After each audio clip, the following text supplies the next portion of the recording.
السلام علیکم ورحمۃ اللہ وبرکاتہ۔ شروع اللہ کے نام سے جو بڑا مہربان نہایت رحم کرنے والا ہے۔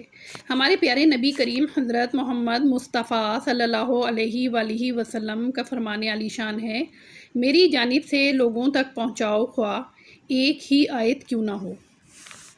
آج ہم نے فہم آیت القرآن حاصل کرنے کے لیے سورہ طٰہٰ کی آیات 49 سے 76 کا انتخاب کیا ہے۔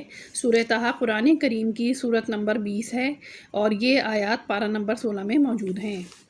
ان آیات میں ہم موسیٰ علیہ السلام اور فرعون کے درمیان ہونے والے مکالمات کو پڑھیں گے اور اللہ تعالیٰ پر جادوگروں کے ایمان لانے کے بارے میں فہم حاصل کریں گے انشاءاللہ۔ جیسا کہ ہم جانتے ہیں کہ مصر کے بادشاہوں کا لقب فرعون تھا، وہ مشرک ہونے کے ساتھ ساتھ خدائی کا دعویٰ بھی کرتے تھے۔ وہ بے حد شاہانہ انداز میں رہنا پسند کرتے تھے اور غرور اور تکبر کی انتہائیوں پر پہنچے ہوئے تھے۔ اپنے اقتدار کی خاطر ظلم سے باز نہ آتے تھے۔ اللہ تعالیٰ نے موسیٰ علیہ السلام اور ہارون علیہ السلام کو اپنا پیغمبر بنا کر فرعون کے پاس بھیجا کہ راہ ہدایت حاصل کر لے اور بنی اسرائیل پر جو ظلم و ستم کر رہا ہے اس سے باز آ جائے۔ جب وہ دونوں بھائی وہاں گئے تو فرعون نے پوچھا، اے موسیٰ، تم دونوں کا رب کون ہے؟ جواب دیا گیا، ہمارا رب وہ ہے جس نے ہر ایک کو اس کی خاص صورت شکل دی، پھر راہ سجھا دی۔ یعنی انسانوں اور جانوروں کی شکلیں علیحدہ علیحدہ بنائیں، طبعی ضروریات کے مطابق ان کی رہائش، خوراک، بود و باش کے طریقے سمجھا دیے۔ یعنی جانوروں کی اگر ہم مثال لیتے ہیں تو ہم یہ دیکھتے ہیں کہ مچھلی صرف پانی میں رہے گی، پرندے گھونسلے بنائیں گے۔ خوراک کے بارے میں بات کریں تو شیر صرف گوشت کھائے گا، اللہ تعالیٰ نے بکری کو سمجھا دیا کہ وہ گھاس کھائے گی، پتے کھائے گی، اور کتنا بھی عمدہ گوشت اس کے سامنے ڈالا جائے وہ نہیں کھائے گی۔ یعنی اللہ تعالیٰ کے حکم سے ہر مخلوق نے اپنا مقام پہچان لیا۔ اب انسان کی مثال لیں تو اللہ تعالیٰ نے انسان کو بے انتہا نعمتوں سے نوازا ہے۔ یعنی کہ اللہ تعالیٰ نے انسان کے پاؤں ایسے بنائے کہ جس سے وہ چل سکے، ہاتھ ایسے بنائے کہ کام کر سکے، آنکھیں دیں کہ دیکھ سکے، اور کان بنائے کہ سن سکے۔ چونکہ انسان اشرف المخلوقات ہے، بولنے کی صلاحیت اور عقل صرف اور صرف اللہ تعالیٰ نے انسان کو دی ہے۔ انسان اپنی عقل کا استعمال کرے، وہ ان پیروں کو جنت کی طرف لے جائے، جنت کے راستوں پر چلائے، ان ہاتھوں سے اللہ کی رسی کو مضبوطی سے تھام لے، یعنی قرآن مجید کو، اس کی تلاوت اور فہم سے آنکھوں کو پر نور کرے، اور زبان سے اللہ تعالیٰ کا کلام نہ صرف پڑھے، کان سے سنے اور دوسروں تک پہنچائے، یعنی سمجھے کہ دنیا کی زندگانی اور آخرت کی سعادت کے لیے اللہ کی دی ہوئی تمام نعمتوں کو کس طرح کام میں لایا جائے گا۔ اب فرعون نے ایک اور سوال کیا موسیٰ علیہ السلام سے کہ اچھا یہ تو بتاؤ کہ اگلے زمانے والوں کا کیا حال ہوگا؟ یعنی کہ جو لوگ غیر اللہ کی عبادت کرتے ہوئے اس دنیا سے چلے گئے، ان کا کیا انجام ہوگا؟ بڑا حکیمانہ جواب حضرت موسیٰ علیہ السلام کی طرف سے آیا کہ ان کا علم میرے رب کے ہاں ایک کتاب میں موجود ہے، نہ تو میرا رب غلطی کرتا ہے نہ بھولتا ہے۔ یعنی موسیٰ علیہ السلام کہہ رہے ہیں کہ نہ اس کا علم تیرے پاس ہے نہ میرے پاس ہے، اس کا علم تو صرف رب کے پاس ہے، وہ اس کے مطابق جزا اور سزا دے گا۔ اللہ تعالیٰ غلطی کرنے سے، بھولنے سے بالکل پاک ہے، اس کی نظر میں سب کچھ ہے کہ کس کے ساتھ کیسے پیش آنا ہے اور کس کے ساتھ کیسے پیش آنا ہے۔ موسیٰ علیہ السلام نے بہت سی اس کے بعد مثالیں پیش کیں، بہت سی اللہ تعالیٰ کی نعمتوں کے بارے میں بتایا، کھانے پینے کی اشیاء کے بارے میں بھی بتایا، اور مرنے کے بعد زندہ ہونے کے بارے میں بتایا۔ پھر بھی فرعون جھٹلاتا رہا، انکار کرتا رہا۔ بے شک یہ ساری نشانیاں تو عقل مندوں کے لیے تھیں، فرعون تو تھا ہی نالائق۔ کہنے لگا، موسیٰ، کیا تو اسی لیے آیا ہے کہ ہمیں اپنے جادو کے زور سے ہمارے ہی ملک سے باہر نکال دیں؟ یعنی کہ اس کو اپنے اقتدار اور ملک کی بہت پرواہ تھی۔ اچھا، پھر کہتا ہے، اچھا ہم بھی تیرے مقابلے میں ایسے ہی جادو ضرور لائیں گے، تو اپنے اور ہمارے درمیان ایک وعدے کا دن مقرر کر لے اور صاف میدان میں مقابلہ ہو اور وعدہ خلافی کوئی نہ کرے۔ موسیٰ علیہ السلام نے کہا، زینت اور جشن کے دن کا وعدہ ہے، اور یہ کہ لوگ دن چڑھے ہی جمع ہو جائیں، یعنی کہ تاکہ روشنی خوب اچھی طرح پھیل جائے۔ بس فرعون لوٹ گیا اور اپنے ہتھ کنڈے جمع کیے اور آ گیا، یعنی کہ مقررہ دن پر اپنے جادوگروں کو بلایا گیا، اس کے جادوگروں کو بلایا گیا، ہزاروں کی تعداد میں جادوگر تھے، انہیں اکسا رہا تھا، بولا کہ تم سب مجتمع ہو کر ساری تدبیریں، وسائل، ذرائع بروئے کار لانا اور موسیٰ علیہ السلام کے سامنے سیسا پلائی ہوئی دیوار بن کر کھڑے ہو جانا، کیونکہ آج جو غالب آیا وہی سمجھو کہ بازی لے گیا۔ بہت بڑا سا میدان تھا، جادوگر بھی آئے ہوئے تھے، چاروں طرف لوگ جمع تھے، ایک طرف یہ دونوں بھائی جو اللہ تعالیٰ کے پیغمبر تھے، معصوم پیغمبر، اور دوسری طرف ہزاروں کی تعداد میں پائے کے جادوگر۔ جن کو فرعون نے بہت کچھ انعام و کرام دینے کا لالچ دیا ہوا تھا۔ موسیٰ علیہ السلام نے دیکھا کہ یہ تو اپنے جادوگروں کی حوصلہ افزائی کر رہا ہے اور تماشائیوں کے دل مائل کر رہا ہے۔ انہوں نے بھی اللہ تعالیٰ کی شان بیان کی۔ موسیٰ علیہ السلام نے ان سے کہا تمہاری شامت آ چکی، اللہ تعالیٰ پر جھوٹ اور افترا نہ باندھو کہ تمہیں عذابوں سے ملیہ میٹ کر دے۔ یاد رکھو وہ کبھی کامیاب نہ ہوگا جس نے جھوٹی بات گھڑی۔ موسیٰ علیہ السلام کی شخصیت سے لوگ متاثر ہوئے بغیر رہ ہی نہیں سکتے تھے۔ ہم پڑھ چکے ہیں اسی سورہ طٰہٰ کی آیت 39 میں اللہ تعالیٰ موسیٰ علیہ السلام سے کہتا ہے اور میں نے اپنی طرف کی خاص محبت اور مقبولیت تجھ پر ڈال دی، یعنی کہ لوگ ان کی طرف مائل ہوتے تھے اور ان کا بڑا خوبصورت سا چہرہ تھا، اور کچھ یہ بات بھی تھی کہ وہ پیغمبر تھے، نبوت کا روپ تھا، دبدبہ تھا۔ ان کا واز سن کر جادوگر دنگ رہ گئے۔ ان میں سے کچھ میں اختلاف ہو گیا۔ آیت نمبر 62 میں ہم پڑھتے ہیں کہ بس یہ لوگ آپس کے مشوروں میں مختلف رائے ہو گئے اور چپ کے مشورہ کرنے لگے، یعنی کچھ نے چپ کے کہا کہ ان کی گفتگو جادوگروں والی نہیں بلکہ پیغمبروں والی ہی لگتی ہے، یہ اللہ کے نبی نہ ہوں، اور وہ حضرت موسیٰ علیہ السلام سے مقابلہ نہ کرنے کے بارے میں سوچنے لگے، اور کچھ مخالف ہی رہے کہ بولے کہ یہ دونوں جادوگر تمہیں ملک سے نہ نکال دیں، تمہارا مذہب برباد نہ کر دیں۔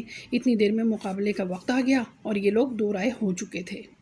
فرعون بولا اے جادوگروں، اپنے تمام فنی اور مادی وسائل بروئے کار لاتے ہوئے موسیٰ کے سامنے سیسا پلائی ہوئی دیوار بن جانا، صف بندی کر کے آؤ، جو آج غالب آ گیا وہی بازی لے گیا۔ جادوگروں نے کہا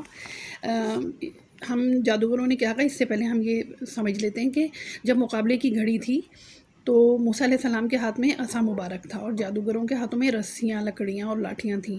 جادوگروں نے کہا اے موسیٰ، یا تو آپ پہلے ڈالیے یا پھر ہم ہی پہلے ڈالنے والے بن جائیں۔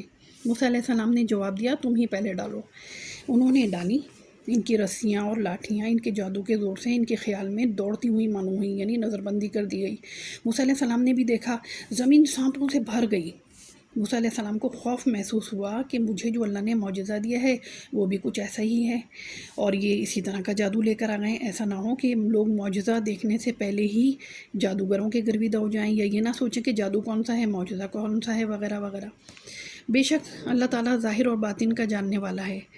کیسے تماشائی اور فرعون جادوگروں کو داد دے رہے تھے، یہاں تک کہ بہت خوش تھے سارے جادوگر کہ ہم بہت اچھا اپنا جادو دکھا رہے ہیں۔